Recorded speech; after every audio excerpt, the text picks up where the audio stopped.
We're here for episode 32 of Off and Racing, and we are at Warwick Farm.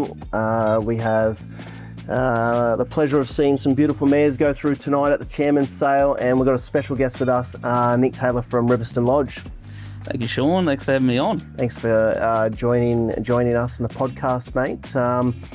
I just want to, show the viewers and explain to them your background, and listeners, fill us in, mate. Tell us how you got into the horse industry. Yeah, so born and bred into the game, but probably as a young fella, I had pretty good ambitions to be a rugby union player, but probably got to a pretty good level in New Zealand, and then I had a bad knee injury, probably in the cutthroat period of, we got to make a decision whether to, pursue it or find another career. And I, while I was recovering from my knee surgery, I sort of thought, I'm happy to give the horse industry a go, and moved to Australia when I was 18 and just started from the base, really. The initial plan was to learn a bit and then take it back to New Zealand. Fell in love with the industry over here, and, time got away and young family, and then, we're still here, and, just started working with mares, following down mares.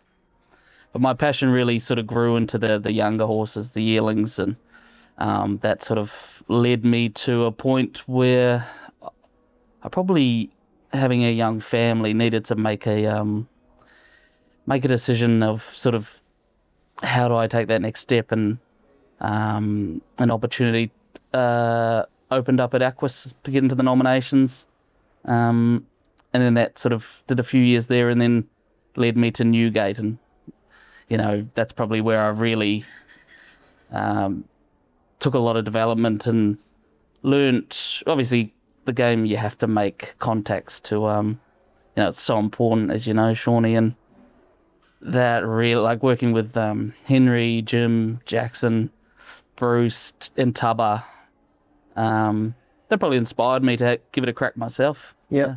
So how long were you at Newgate for? I think I did 3 seasons. It was pretty short time. Just after COVID, moved back to the Hunter. And then, learned a heap there. Worked in the Noms team, and then also in the Stallion Barn. So I got the best of both worlds, You get to go meet the breeders at the shed, which I think was really important. And then, mate, from there, decided to launch my own business.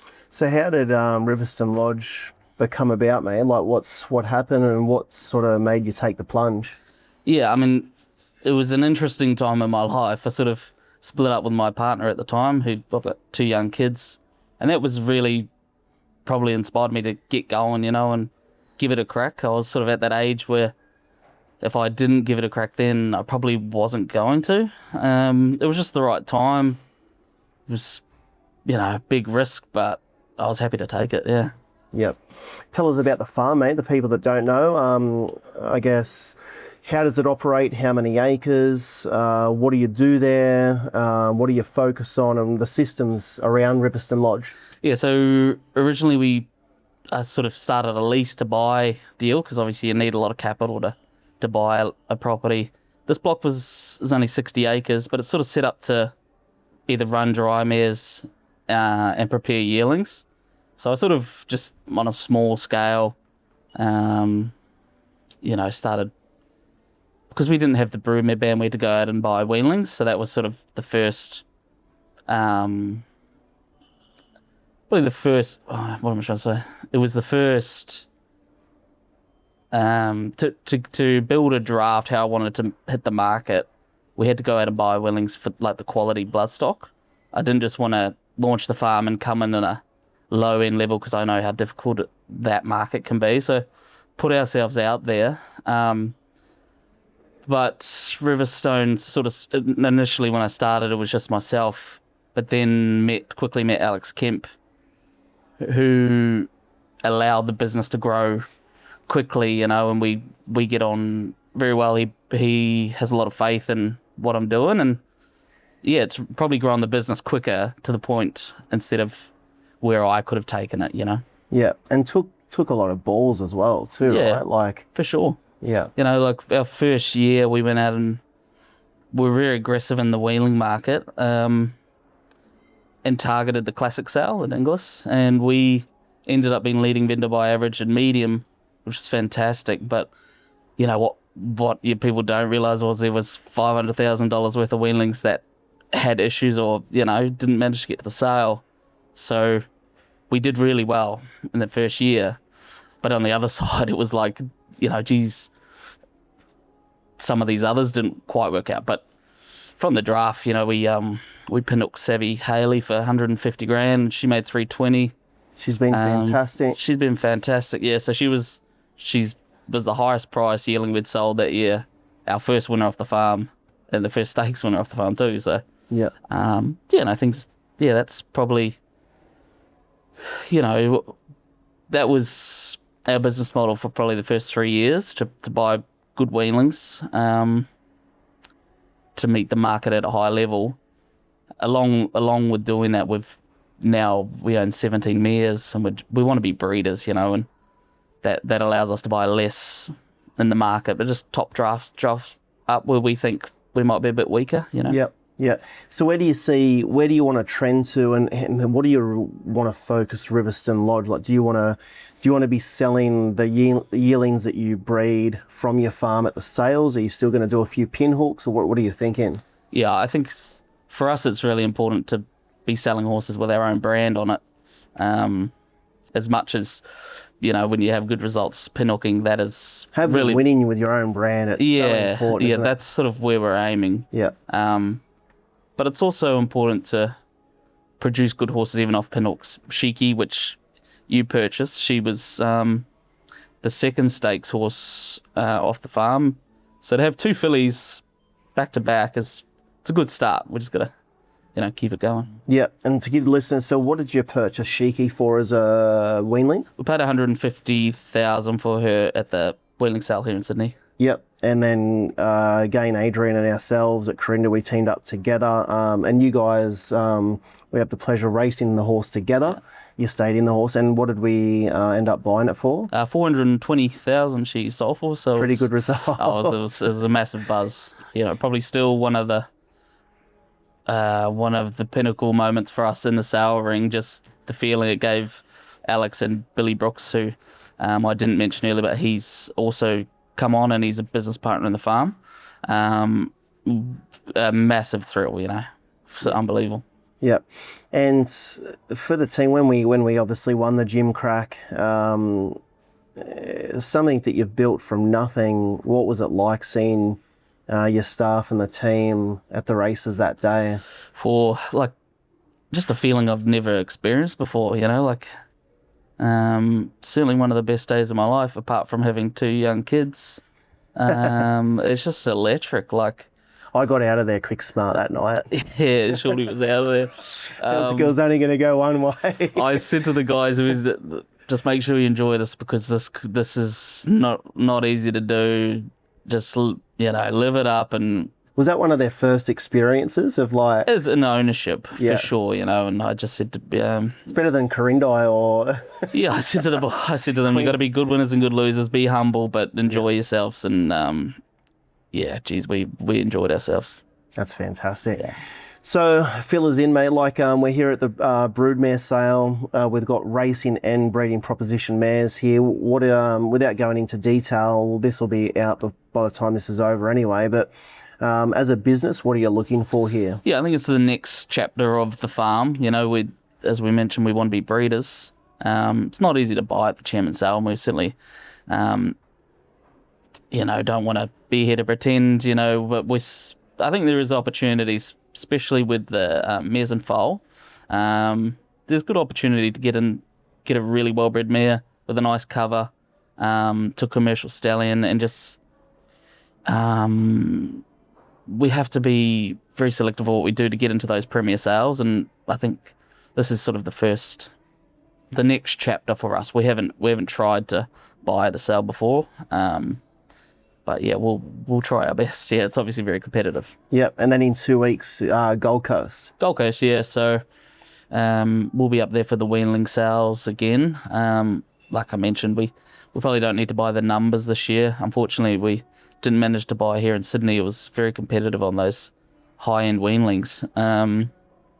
But no, we'll just, set our budgets, and we were very strict this year. We'll go to the coast and give that a crack, and our main sales we'll be looking to do is the Magic Millions in January, Classics, and probably Melbourne Prem will be the 3 sales we'll target, yeah. Yep. And in regards to stallions, what do you think you're going to be supporting this year? Have you got your mares booked in already, or? Yeah, it's an interesting question, just with the market is at the moment. I think I'm going to go pretty strong with Hellbent this year. Yep. We think he does a fantastic job. Great stallion, yeah. Good types, consistent Well colts, priced. fillies, well priced.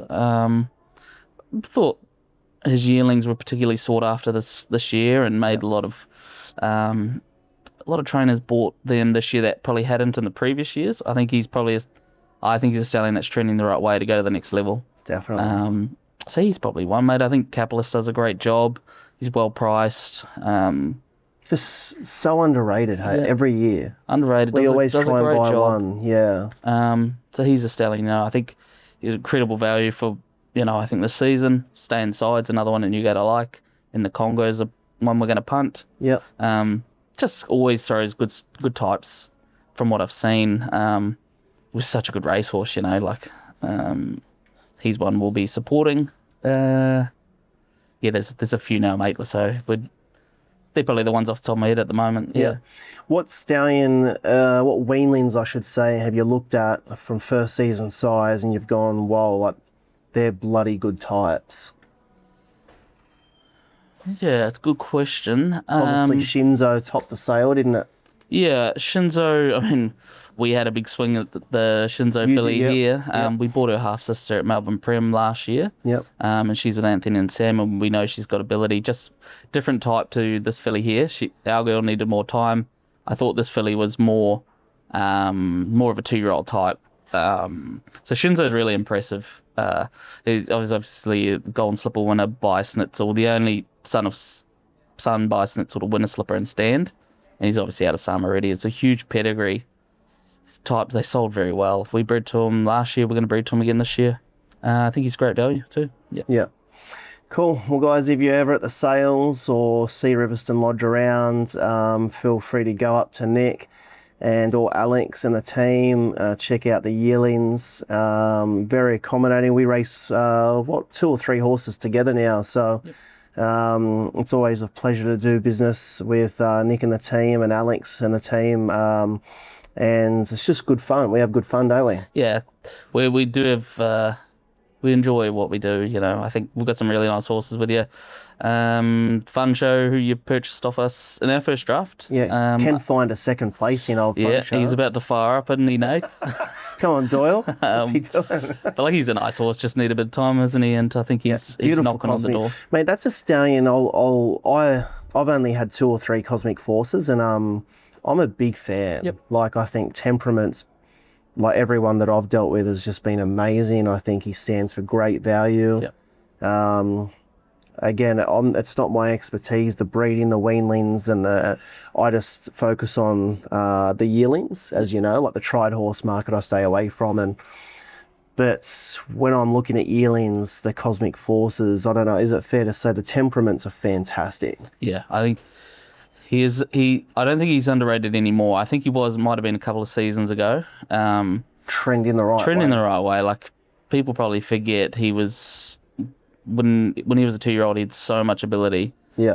When he won the Pago was in dynamic fashion. Might have taken the edge off him. It was a serious Golden Slipper chance, and beautiful physical. Lovely horse, athletic, and colts, fillies, market likes them, trainers like them. Yeah, they just need a bit of... I know you've got the naturally precocious ones, but they just need that little bit of time, don't they? Need a bit of time, just like his father, Yeah. So...